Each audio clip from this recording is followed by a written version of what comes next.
Welcome to Central News on TV Central. Healthy Rivers Plan for Change is a project overseen by the Waikato Regional Council and involves a group of key stakeholders working on ways to protect the Waikato and Waipa rivers.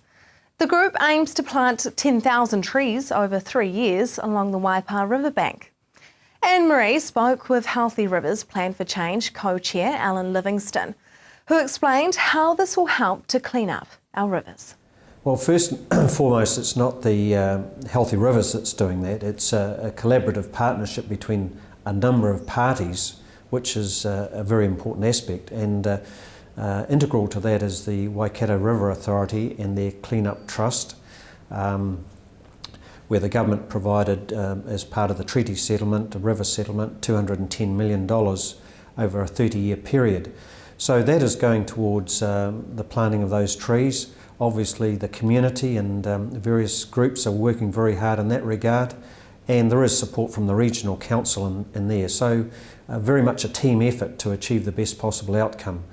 The trees themselves, by planting those in riparian plantings along rivers, etc., they'll reduce the inflow of sediment and nutrients into our waterways.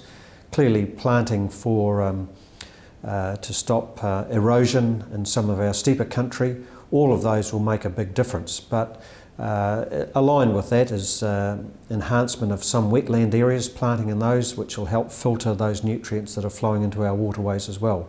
So very much a team effort, and already a lot's been achieved. Given the cultural significance of the Waikato River, is it a special case? Oh, very much so, and that's evidenced by the government and Waikato Tainui with their Waikato River settlement in 2007. So there is an acknowledgement that the kaitiaki, the guardianship of the Waikato River, is very important to iwi, and at the end of the day it's very important to all of us. So it is a special case, without question. The vision and strategy requires the Waikato River to be restored to Waikato Tainui tikanga. Is this realistic? Well, look, it's a fantastic vision to have, and the river has been degraded over many years, and it's going to take a good number of years to restore it to the standards that we would like to see for swimming and taking of kai.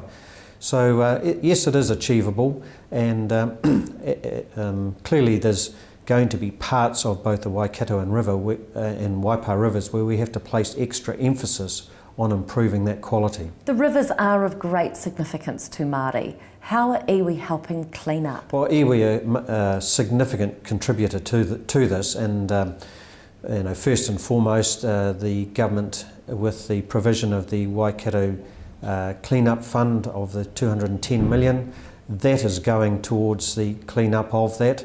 In the first 3 years of that process, $16 million has been provided to about 100 projects throughout the length of the Waikato and Waipa rivers. So in that regard, they're contributing a huge amount. They're actively involved themselves with quite a number of projects along the river. And I was at Tikawiti 3 weeks ago, where there was a joint project on Maori land involving the local marae, DOC, various volunteers. So it's very much a partnership that they're contributing to. What are the indigenous species pertinent to the Waikato and Waipa rivers? To my knowledge, there are 17 native fish species that have been recorded in the Waikato River.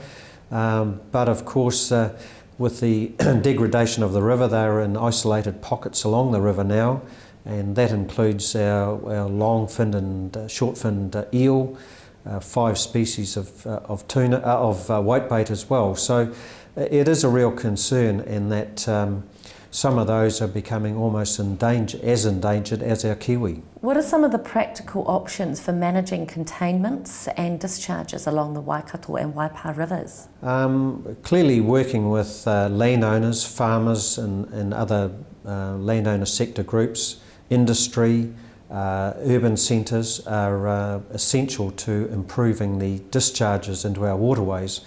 With regard to farmers who've got most of the land, There's riparian plantings that will reduce the inflow of nutrient and sediment into the river. There's nutrient budgets that will be done to help reduce that nutrient inflow. Working with industry to help reduce any inflows or improve the quality of inflows, and similarly with urban centres with their sewage and stormwater discharges. So those are some examples that will make significant improvements to our water quality. How much do the hydroelectric power stations impact on water quality along the Waikato River? Yeah, with the Waikato River dams, the hydroelectric dams, there's a plus and minus aspect to it, in that it slows down the flow of the water, and that encourages algal build-up in those lakes, as we've seen in the likes of Karapiro. But at the same time it slows it down, so there is a sediment drop in the lakes themselves, so they act as massive sediment traps. So there is benefits and detracting aspects that they provide. How has the national policy management for water quality affected healthy rivers, Waiora? Well, it's been an important catalyst in us carrying out that change, and with the National Policy Statement for Freshwater Standards in 2011, it set out how we should improve the quality of our fresh water.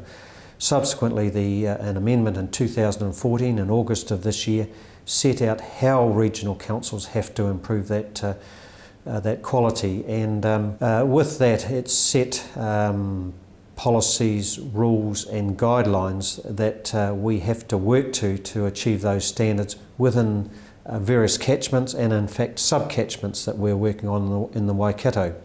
So we then can set our own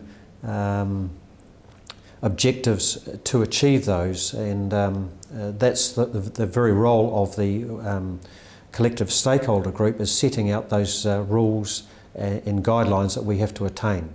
For more information, visit waikatoregion.gov.nz/healthy rivers.